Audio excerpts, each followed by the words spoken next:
How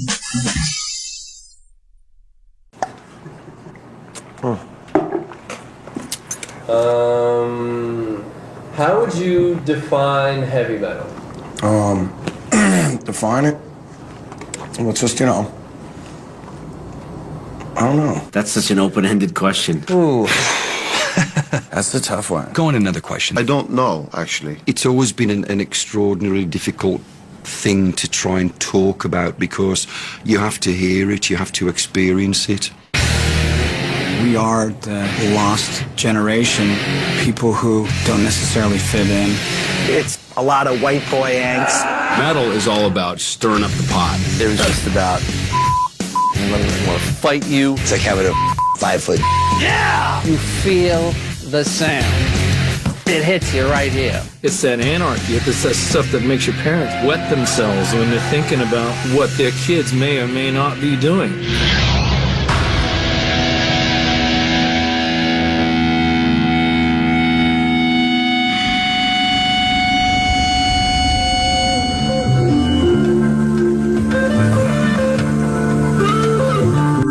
El hecho de que el heavy metal haya nacido a finales de los 60 sorprende mucho. En ese tiempo la música pop hablaba de paz y amor, pero aquellos que se interesaron en ver más allá de la superficie descubrieron que no todas las ciudades eran como San Francisco. Otros lugares tenían una historia más oscura que contar.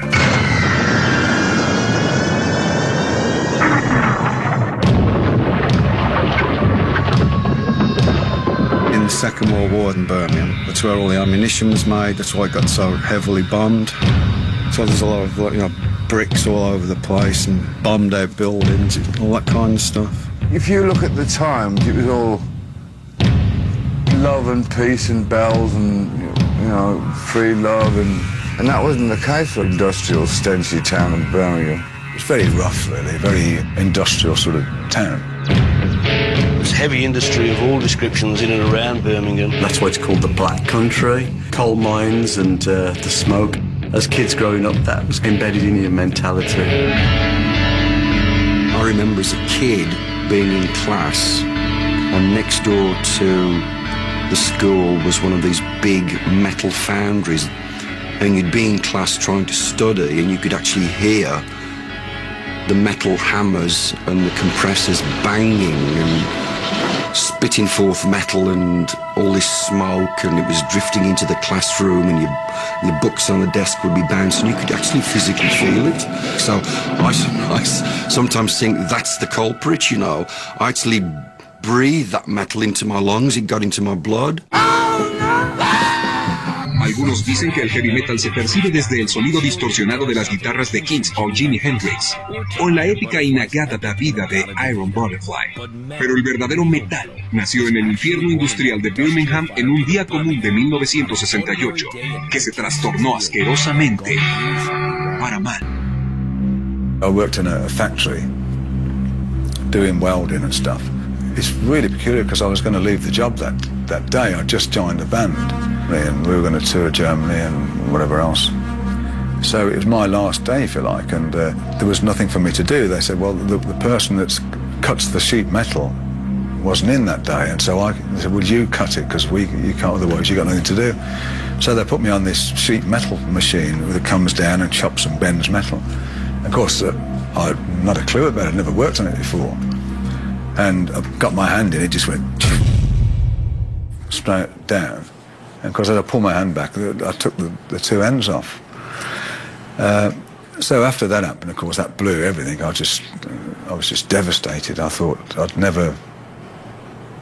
I went into such a deep depression.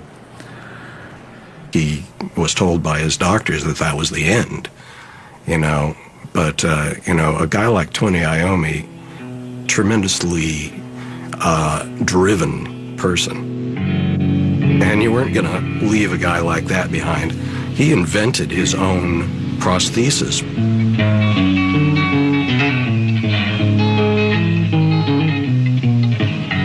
He had to make false fingers, really. And he made them out of old plastic bottle tops that he'd melt onto his fingers and then put some leather over the top for the grip.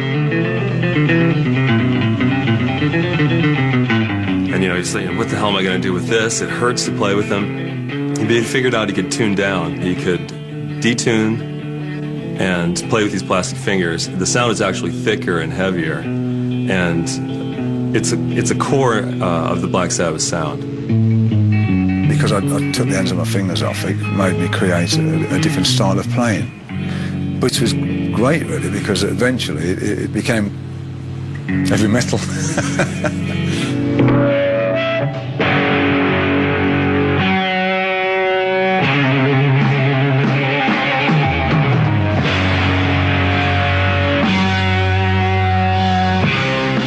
The big thing for Tony Iommi was the discovery of the Devil's Third. Da, da, da. That very close movement in the music was literally banned in medieval times because they thought, this is a fact, they thought that it conjured the devil. That's one of those things that, man, you know, as a guitar player and a songwriter, you wish you could have wrote because you were defined immediately. Before that, we were playing bluesy jazz, you know, and it just went into this. It's hard to, I don't think we can explain it. A la banda que se conocía originalmente como Earth, se unió el cantante Ozzy Osbourne, un carnicero bipolar. I've always been a very rebellious type of a person from the age of whatever. My father said to me before he died that he always expected me to be in prison all my life, you know, because I just wouldn't conform to the system.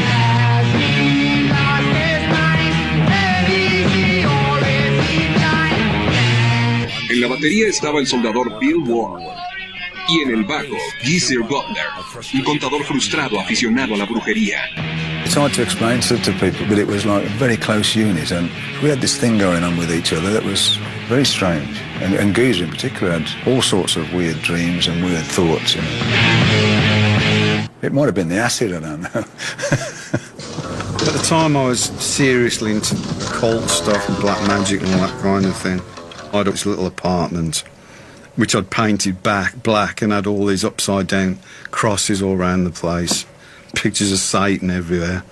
And Ozzy brought this book around for me, and it's like this really old 15th century like old book, and it was all written in Latin. It was all about black magic. It had all these like drawings of Satan and everything in it, and I just had a really weird feeling about it.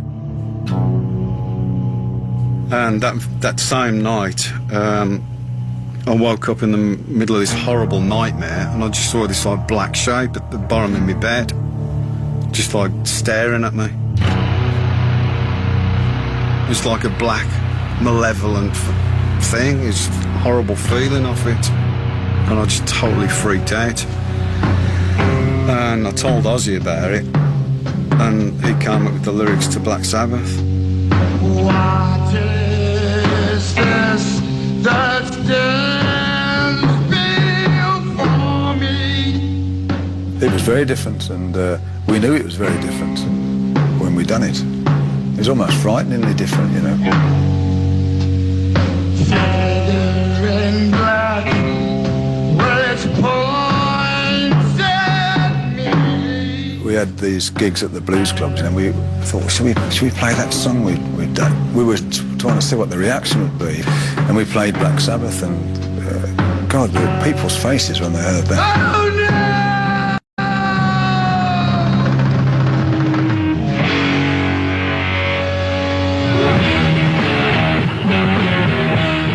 La canción inspiró al grupo a cambiarse el nombre a Black Sabbath. Decían, vamos a asustar a la gente. Con $600 grabaron su primer disco del mismo título, y a 2 días de haber salido a la venta, el viernes 13 de febrero de 1970, se colocaría como uno de los discos más importantes en la historia de la música. You only have to say Black Sabbath. That's what heavy metal music is about. Thank God for that, or thank Satan for that. Every band that plays this kind of music today takes something from it. ¿Cómo respondieron los críticos a este logro musical que inició una revolución hace ya 4 décadas?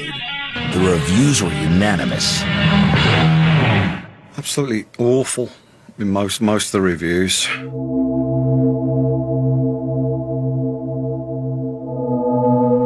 Some of it was we really got slagged. Nobody thought Black Sabbath was making art. One thing you can say about rock journalists is soothsayers they ain't.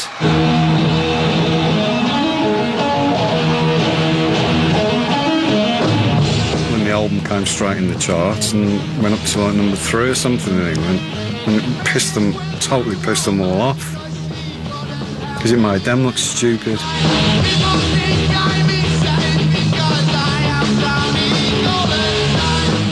We were still at 18, 20 years old, and so it really appealed to kids of our age.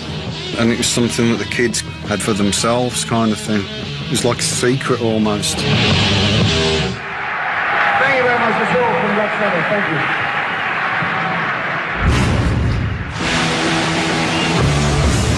Zeppelin was, another stratosphere.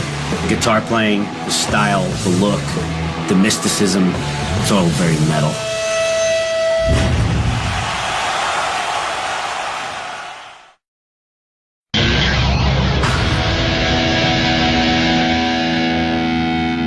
So you're considered the father of heavy metal. When's the first time you heard the term?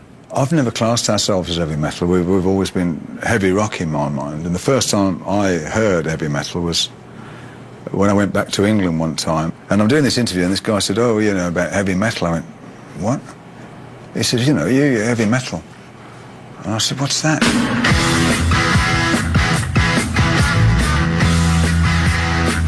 I first heard the term heavy metal in Steppenwolf's Born to Be Wild.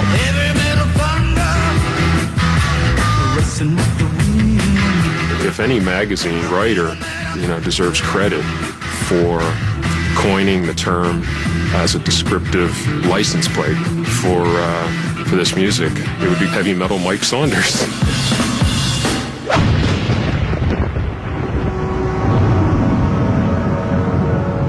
Noviembre de 1970, el autor Mike Saunders, un universitario del estado de Arkansas que escribía reseñas musicales, fue el primero que utilizó el término para definir el disco As Safe as Yesterday Is de Humble Pie. Y así fue que el heavy metal fue utilizado para definir la música pesada.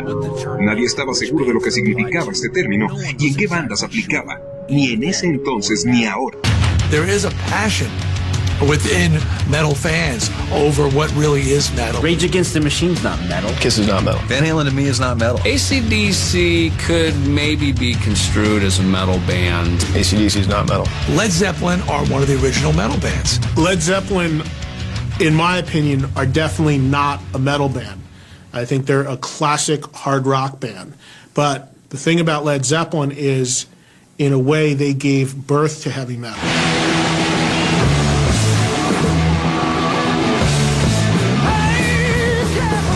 Formados en 1968, Led Zeppelin, al igual que Black Sabbath, venían de Birmingham, Inglaterra. Pero en los 70, mientras Sabbath creaba sus sonidos siniestros, Zeppelin dominaba al mundo con otro tipo de metal que no era tan pesado, pero que estaba decorado con sensualidad y con lo oculto y revolucionario a su manera.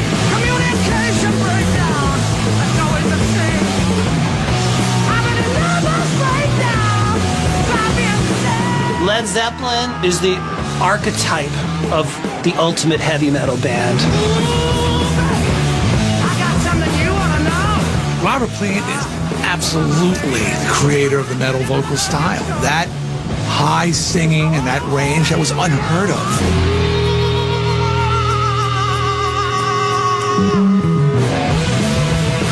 Jimmy Page was, in my book, like the first heavy metal rock star icon guitar player. The thing that differentiated Led Zeppelin is the fact they had John Bonham on drums, which was totally unique for the time. I think he had the most to do with metallicizing Led Zeppelin. Zeppelin was, another stratosphere. The guitar playing, the style, the look, the mysticism, it's all very metal. Jimmy Page became fascinated with the work of an English writer named Aleister Crowley. And Crowley was a famous philosopher, writer, magician, and Satanist who thrived in England between the First and Second World Wars. And so Jimmy Page began collecting some of Crowley's artifacts. And his crowning piece of his collection was he bought this old haunted house on the shores of Loch Ness called Boleskine House, which Crowley had once owned. That got him this reputation as this sort of magically inclined guy. I've been dazed and confused, so long it's not true. I wanted a woman, never bargained for you. There was the whole thing about Led Zeppelin. If you played a certain song backwards, you know, there would be a message to the devil or whatever. My friends and I, we used to play it and light candles and scare ourselves. And I remember one time his 80-year-old grandma came in the room and she was like, had a crucifix in her hand and she was like, ay, Dios mío, demónico Satan, you know, why are you guys listening to this stuff in Spanish, you know? And that's kind of how it was back then, you know, we would scare ourselves with bands like Led Zeppelin.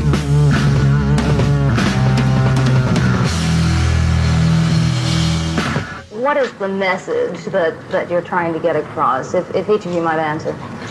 Forget about what everybody tells you you're supposed to be doing when you're listening to it and enjoy yourself. Led Zeppelin era una banda rodeada de misterio y perpetuaron esta imagen con la portada de su obra maestra sin título de 1971. Cada canción de ese disco se volvió un clásico, pero de todas las canciones sobresalía una.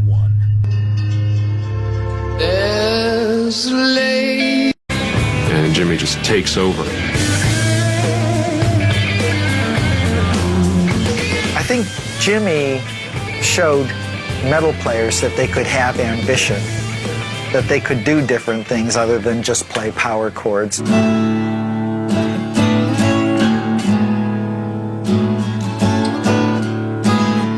Having as much power that Jimmy had with his guitar, and then being able to go to something as beautiful as the mandolins he used in some of the songs, that takes tremendous talent.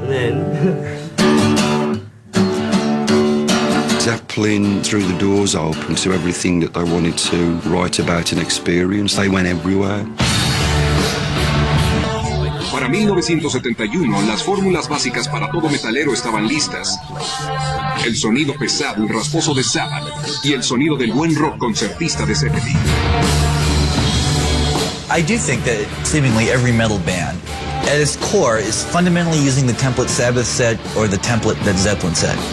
It was the early days, you know, everything was sort of emerging. The first Sabbath record, and Led Zeppelin, I mean, what's metal? I don't know, no one knows yet. It's just a bunch of bands that are gone berserk, but they've laid the groundwork.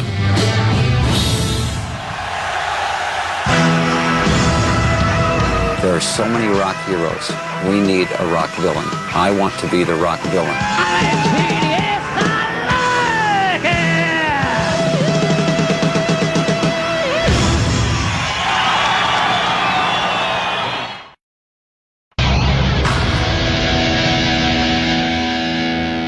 Were you popular in high school?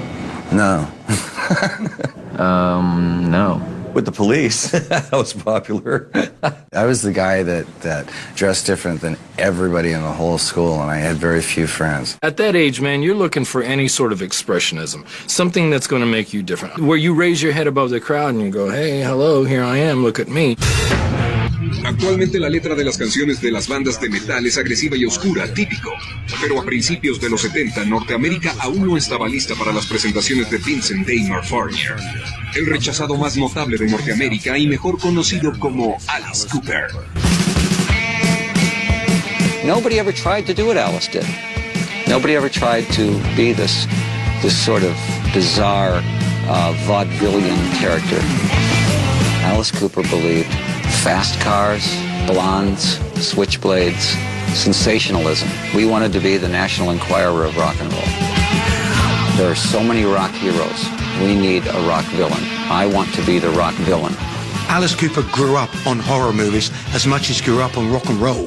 He was the combination of Bela Lugosi, Chuck Berry, Vincent Price, and everything that actually led up to the formation of the Alice Cooper Band. I want to be the personified Captain Hook of rock. I don't want to be Peter Pan. I want to be Snidely Whiplash. I want to be the guy that wants the rent money. And I enjoyed playing the heavy. We fashioned a lot of Alice Cooper under the Betty Davis character in Whatever Happened to Baby Jane. That makeup she wore, the smeared makeup, that's where I got that. Because there was something just so creepy about her. Cooper llevó el metal oscuro británico un paso más adelante. Su notable gira Billion Dollar Babies en 1973 fue un perverso show de horror, adornado con violencia, necrofilia y bebés muertos.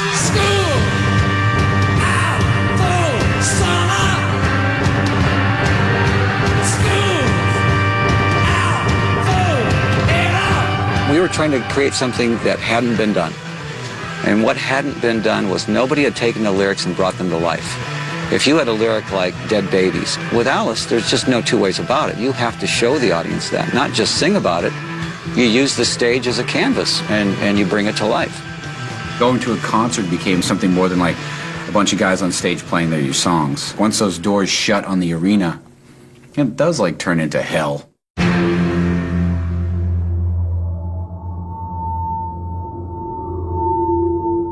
Heavy metal's always been about horror. If it was to be classified in the same way as we classify books or movies, heavy metal would fit in the horror section. An alienated young person is drawn to things that are dark. You're going through terrible transitions of being a teenager or whatever, and darkness feels real good to you. I'm attracted to the evil. Period. You know, I always was as a kid. You know, I was like, you know, the worst stuff I could find, I'm like, that's what I want to buy. Some people take comfort in fluffy bunnies during adolescence. Some people like to take out the vivid, technicolor, violent fantasies and draw them on the back of exercise books. And then one day a band comes along that kids just go, that's exactly what I'm feeling now. I remember one time I was watching TV with my dad, and I must have been about 15 or 16 years old, and Alice Cooper was on TV, and you know, and I'm sitting there watching, my dad's sitting next to me, and I have no idea what's going through his head, and I'm watching, and all of a sudden I hear this voice, and it's my dad, and he looks over at me like this, and he's talking through his teeth like this, and he's really mad, you know, and he looks over at me, he goes, if you ever look like that, I will kill you. And I'm sitting there thinking to myself, yeah, Dad, wait till they get a load of me. My reputation sort of precedes me, you know, as far as killing chickens and biting people's heads off and killing babies. I never did that, for one thing. Have you got Colonel Sanders kills chickens. I don't kill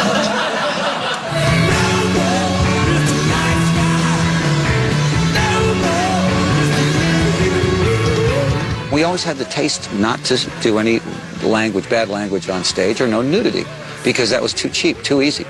To us, that was like, well, that gives it all away. You know, what you do is you suggest. If you just suggest, then you don't have to do it. Our stage show was as bizarre as it could get, but I always saw it as being fun. In fact, Groucho Marx loved the show because he saw the burlesque in it. He brought Mae West to one of the shows.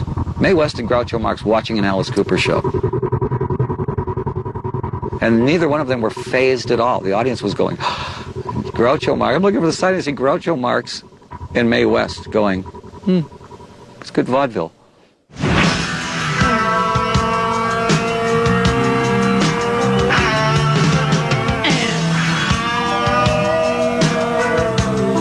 El heavy metal aprendió una valiosa lección.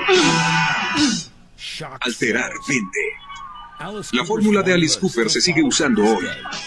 Evidentemente no nada más en los escenarios, sino que también en las letras, videos musicales y portadas de discos. The idea of opening the commercial floodgates of theatricality to rock and roll was something that I think we were responsible for.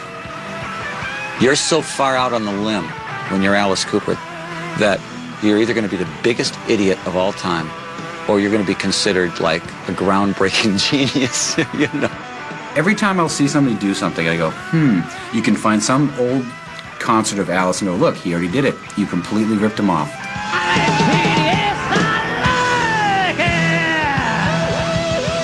He did everything first. It's sickening. Nobody knew what they looked like. You didn't know whether underneath Gene's makeup he was like a murderer. You didn't know.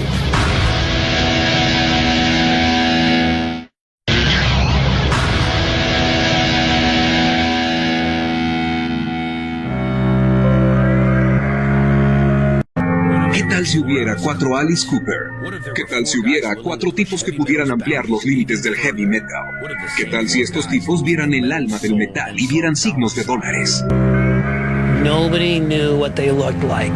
That might seem trivial, but it wasn't. You didn't know whether underneath Gene's makeup he was like a murderer. You didn't know. What do you represent? Destruction. Destruction. Yeah, rock and roll. Just power, energy. Yeah. And it really was like real living superheroes. That's how I got into Kiss, was because they had their own comic printed in their own blood. I was like, off they do. What? It's a big spectacle, right? What is most important to you, the spectacle or the music? The audience. The audience. And then to see them on stage breathing fire and spitting blood, believe me, at the age of 11, that's pretty cool. Historically, people will not remember the music of Kiss. What they will remember is the idea of Kiss. People are fascinated with Gene spitting blood. People are fascinated with my guitars exploding and rockets going off, and, you know, it's larger than life. It's showbiz. Some people are hams. I'm the whole pig. I wanted to come out on stage and just take over. Look at me, I'll take my shirt off, I'll shake my ass, whatever it takes. Here from Kiss is Gene Simmons. It was always about entertainment and about impact. Are you a bat? Actually, what I am is evil incarnate.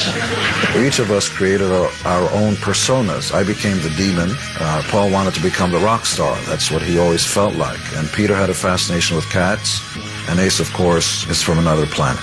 In the early days, when we would go on stage, there would be people hysterical laughing at us. You know, and the great feeling was I'm looking at them thinking, you won't be laughing when this is over. Come on and clap your hands! 'Cause that's what rock and roll is all about. Come on! Pero la campaña de Kiss, Metal Comic Book, casi se quema por completo. En 1975 estuvieron de gira sin parar, pero su llamativo espectáculo no se refleja en la venta de los discos. A punto de perder su contrato, tomaron una decisión arriesgada. Sacaron a la venta el primer disco grabado en vivo de heavy metal. You wanted the best and you got it! The hottest band in the land, Kiss! The beauty of it is you feel like you're at a concert, and the bombs going off from the opening intro to the last bomb, you can almost feel like you get contact high listening to that record. Kiss Alive vendió más de 4 millones de copias y llevó a la banda al mega estrellato. Pero lo más importante, invitó a los fans del metal a que fueran a ver el espectáculo ellos mismos. People always ask me, what's the best concert you ever saw? And I always say, are you counting Kiss concerts? Because the 13 best shows I've ever seen are 12 Kiss shows and 1 Prince show. Everything with Kiss is bigger, better, louder, more. Everything we take to the max. A wall of amps, you know, I mean, just powerhouse, God of Thunder, Gene Simmons flying. It's amazing. Oh my God! And then the blood in it, he explodes the fire, and Gene Simmons! I want to fly to the ceiling. I want to blow fire. I want to spit blood in your face. I got on the yellow brick road, and I went down the wormhole, and I've never returned since.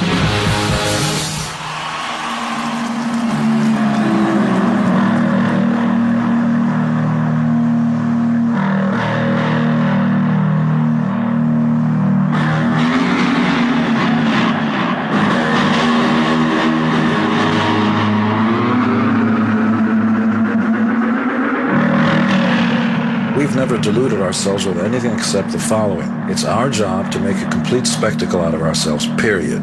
Stand guilty as charged of the harshest criticism. Those guys make a complete spectacle out of themselves. You're damn right we do. We're serious about making sure our fans get their money's worth.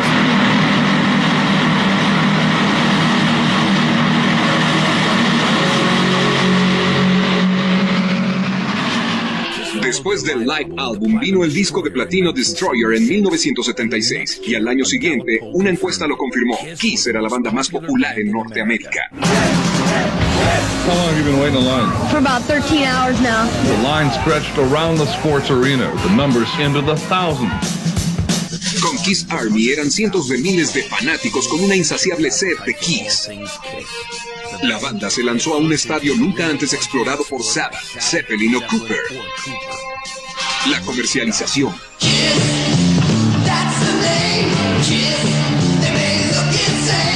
Kiss. Cha-ching.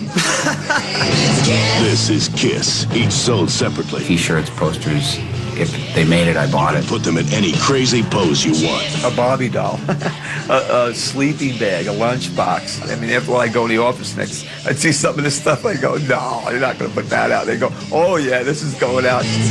Kiss, each 12.5-inch figure sold separately by Mego. You know, when we started with merchandise, it was considered very uncool.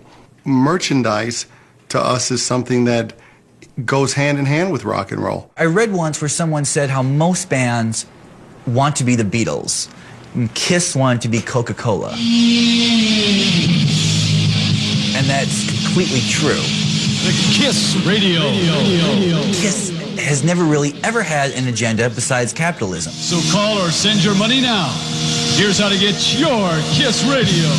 And that did transfer over to, I think, a lot of the bands in the 1980s, especially among the Sunset Strip bands in LA. There was a very conscious understanding that you're not successful when your record is good. You're successful when everybody has your record. El comercializar no volvió a los integrantes de Kiss millonarios. Su nombre estaba en una posición precaria. Era una banda metalera con su credibilidad pendiendo de un hilo. Kiss continuó con un nuevo proyecto. Wonder who could have done it. Good question, Catman. What do you compute, Space Ace? Insufficient data at the moment, Starchild. We'd better look into it.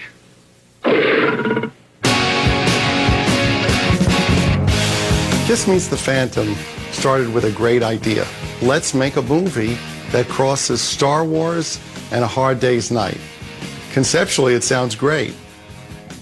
When you realize that there was a script and there were lines to memorize and none of us had the slightest clue as to what it took to act, the whole project turned into a debacle. I mean, it was just a disaster. We've got to find Devereaux. That's cool with me, Starchild. I'm down to my last few lives. I remember being at the screening of it, and by the end of it, I was so low in my chair that I wanted to like crawl out of the theater. There was such an uprising in the underground metal community. I was offended. I wasn't just disappointed, I was personally offended. If I hear you calling, I would get punched out by Led Zeppelin fans that hated Kiss. He sucks, you know? And I would get beat up for liking that band. It was getting too light. It was getting too poppy. We were getting too, you know, it was just, we were losing our edge, man. What can I do?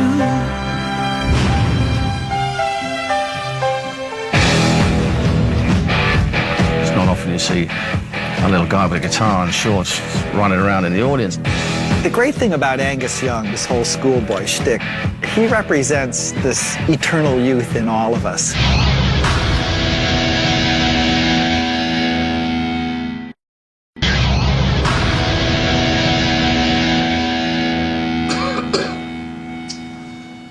On the surface, heavy metal seems to be more rebellious than other forms of music. Is it? Yes. Rock and roll is rebellion with no cause, just for its own sake. We won't please Mum and Dad America, you know.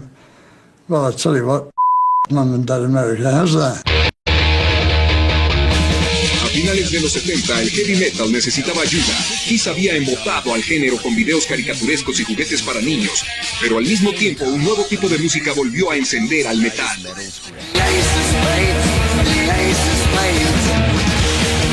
Bandas como Motorhead, Girls' School y Saxon agitaron los ritmos y reemplazaron las letras melosas con historias de alcohol y sexo barato. El metal se estaba divirtiendo. Y ninguna banda lo vivía más que AC/DC.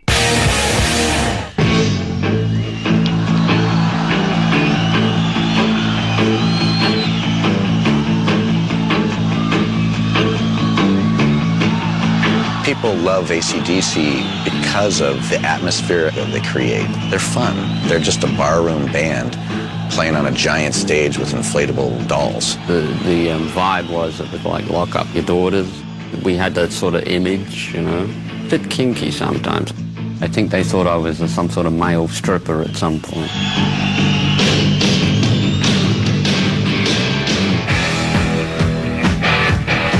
Originarios de Sydney, Australia, la banda se formó en 1973 por los hermanos Malcolm y Angus Young. Después de ver las letras AC/DC en una máquina de coser, su hermana sugirió que las usaran como nombre, a pesar de las connotaciones del título. We were in a taxi and he said, "So what's the band called?" I said, AC/DC. You go, "Hey, you know what that means, don't you? You guys aren't all gay." I said, "What? You looking for trouble, pal, you know?" He said, no, seriously, all the cab drivers say, you know, if you're bisexual, it's, you know, AC/DC, 50-50. We're going, oh, we better change the name. Pero el nombre se quedó igual que la creciente reputación de AC/DC. Eran escandalosos, descarados. Y el guitarrista daba saltos con un uniforme escolar.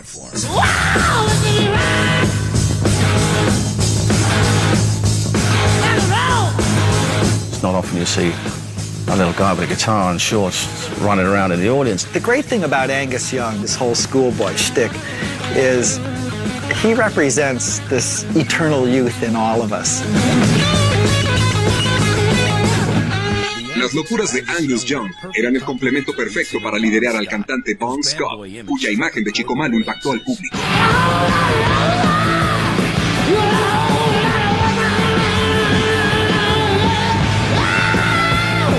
Bon was genuinely someone who would walk off stage, go to the bar, stand there, stand his round and talk to anybody. To me, one of the true great frontmen of rock and roll. En 1976, AC/DC estrenó High Voltage, el primero en una lista de álbumes clásicos. También se reubicaron en Londres, donde de pronto se sintieron mal interpretados. When AC/DC came to London, they were regarded as a punk band, unbelievably. They looked different and they sounded different, and the punks felt that AC/DC could belong to them. La situación apremiante de AC/DC se dio a notar. Lo punk era lo nuevo y su agresiva rebelión de 3 acordes retó al reino del metal como la opción musical para la afectada juventud del Reino Unido. Got to get out there and shove it down people's throats, your ideas. The late 70s, Britain was completely falling apart. The whole country was going on strike. There were pitched battles in the streets. So in this whole background, punk appeared. Punk became very political. And metal was never really political. It was rebellious, you know, upset your granny, and it was all great stuff. El punk estaba hecho a la medida para los encabezados y los tabloides británicos se lo comieron. Ahora, oficialmente, el metal había pasado de moda. Suddenly everybody was in a punk band. You didn't even have to play a note. Just stand there and make them noise and shove a safety pin through your nostril. Had this mass exodus of all these musicians going over to join that kind of movement. There was nowhere really for rock and metal and blues artists to play. Every metal band was like, woo, you know, what's all this about? Because record companies changed their thinking overnight, radio stations changed their thinking overnight, all the media magazines changed their thinking overnight, and metal became a dirty word. Al mismo tiempo, en los Estados Unidos otro movimiento musical estaba generando toda la atención. Dude, I have to say, being a child in the 70s, I did not hate disco like when it first came out. You know, I mean, I'm sorry to say that, especially on this show. But but it got, you know, it got really old really quick. It wasn't metal. Whatever it was. Lo que sea que fuera, la música disco atrajo los gustos de Kiss, cuya credibilidad ya estaba en duda. Para los fieles del metal esto fue un insulto más.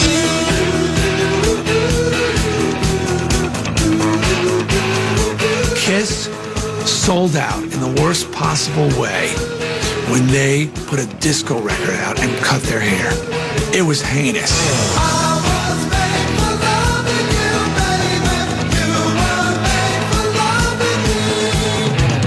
It's like if Batman all of a sudden started wearing a ballerina suit. Oh, damn, Batman!